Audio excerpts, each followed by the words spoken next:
시청자 여러분 안녕하세요. 여러분들 오늘 건강숙둔방에 박교 원장님 모셨는데요. 여러분들 이 시간 기다리셨죠? 항상 새롭고 재미난 정보를 나눠주시는데요. 오늘도 박교 원장님과 건강에 관한 모든 것 나눠보는 시간 가져보도록 하겠습니다. 원장님 안녕하세요. 네, 안녕하세요. 네, 원장님. 이제 날씨도 더 이제 추워지고 그렇죠. 어깨 움츠려들고 몸에 막 이렇게 심한 들어가지 않아야 힘들 막 들어가거든요. 그러므로 인해서 어깨 통증을 호소하시는 분들도 꽤 많다고 말씀하셨거든요. 네, 이제 날씨가 추워지면 많이 호소하죠. 네. 근데 어깨 통증은 많은 분들이 호소하는 것이 이 목경추로 인해서 어깨 통증이 오기 때문에 네. 그 어깨 통증만 가지고 치료하기는 조금 애매해요. 네. 목경추를 치료해줘야 되는데 네. 목경추는 또 그 대신 참 치료가 난해합니다. 그리고 어깨 통증이 또 어깨 통증만에 국한되는 게 아니라 네. 이 팔까지 내려와요. 네. 이 손까지도 내려오고 그러니까 이 손과 팔을 갖다가 같이 치료해줘야 되고 네. 또 경우에 따라서는 이 어깨 통증이 어깨 아래 흉추, 네, 흉추까지도 또 문제가 돼요. 죄송합니다.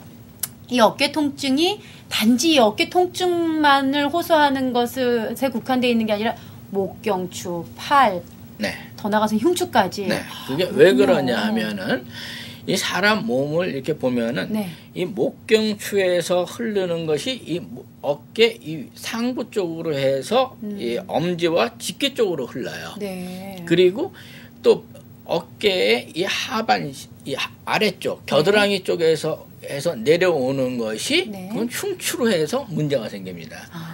그러니까 이 목경추에 문제가 있어서 어깨 위쪽으로 나오는 거냐 흉추 쪽에 문제가 있어갖고 이 견갑이라고 있어요. 어깨에 네, 보면 이렇게 날개 축지 같은 게 이 네. 견갑 쪽을 통해서 이 팔로 내려오느냐 여기에 따라서 그 어깨가 또 문제가 생기고 네. 또 심한 경우라든가 어느 정도 또 다른 펑션은 뭐가 있냐 하면은 여자 사람들이 자다 보면은 네. 옆으로 누워서 잘 때 여기를 압박을 하게 됩니다. 네네네. 여기를 압박을 하게 되면 여기가 무척 아픈 경우가 생겨요. 네. 이것도 결과적으로는 또 목경추라든가 어깨에서 나오는 거예요. 아.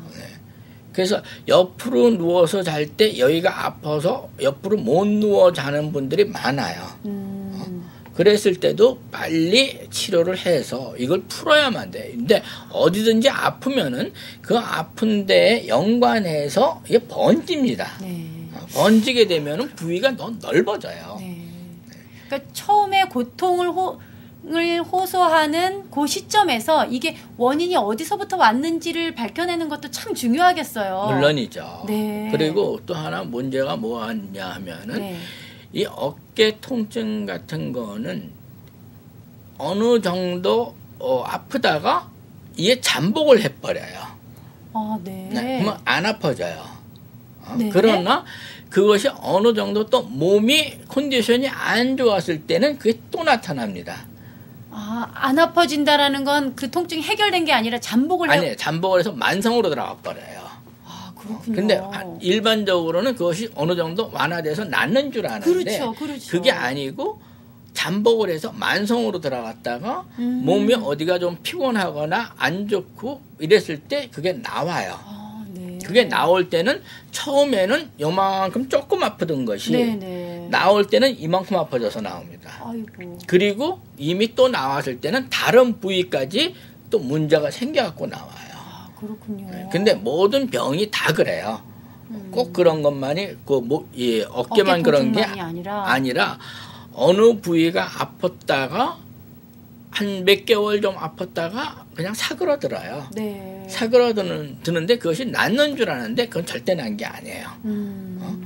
언젠가 몸 컨디션이 안 좋고 뭔가가 저기 됐을 때는 그게 나올 때는 예를 들어서 맨 처음에는 한 1, 2%이 아프다가 네. 다시 나왔을 때는 거의 7, 80%이 아파진 그러한 그 범위로 나와요. 아, 그렇군요. 네, 그때 되면은 이제 치료가 이제 난해되는 거예요. 그러니까 그것이 벌써 몇 개월이 흐를 수가 있고 몇 년이 흐를 수가 있어요.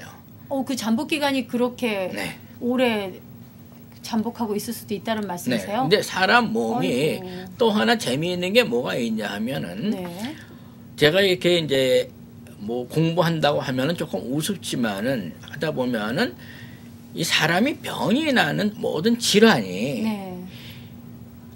자기 몸의 모든 병균은 자기가 다 갖고 있다고 저는 생각해요. 물론 어떠한 건 뭐 현대 의학에서는 어떻게 생각하는지를 모르는데 저는 지금까지 환자 접했을 때 전 그렇게 생각합니다. 네.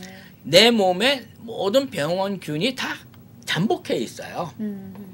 네. 이 척추라는 어떤 그 줄기선에 네. 이 바이러스 균이라든가 병원균은 몸 안에 어디인가는 다 잠복해 있는데 그 병이 질병으로 됐을 때는 이 사람은 그 병원균 하나로다가는 발병이 극히 어려워요. 네. 그 병원균하고 내 몸에 있는 어떤 노폐물과 그 병원균하고 속된 말로 짝짝꿍이가 맞았을 네. 때 네. 그때 병이 발병을 합니다. 그렇지 내가 뭔가가 금방 그 병이 어디서 들어온 거는 극소수예요. 네. 그래서 저는 어떻게 생각하냐면 예를 들어서 어느 전염병이 돈다고 했을 때도 네. 네. 그것이 그 지역에 있는 사람이 다 전염병에 걸리는 건 절대 아니에요. 몇몇 명이 걸리는 것이지. 그랬을 때 그 모든 그 전염병 인자를 다 갖고 있다가 그 인자가 뭔가 하고 맞아 떨어졌을 때 그 네. 전염병이 걸리는 거예요.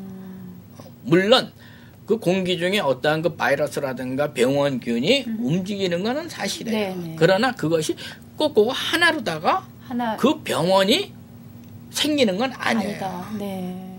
물론 경우에 따라서는 생길 수도 있지만은 네. 그것도 많은 말씀이신 것 퍼센이 같네요. 자기 몸에 항상 네. 그 병원균은 잠재해 있어요.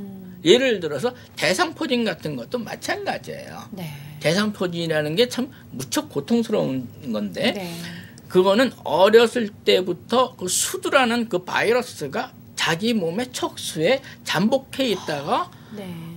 어느 정도 세월이 흘러서 몸이 안 좋았을 때 그게 돌출을 합니다. 아, 그렇군요.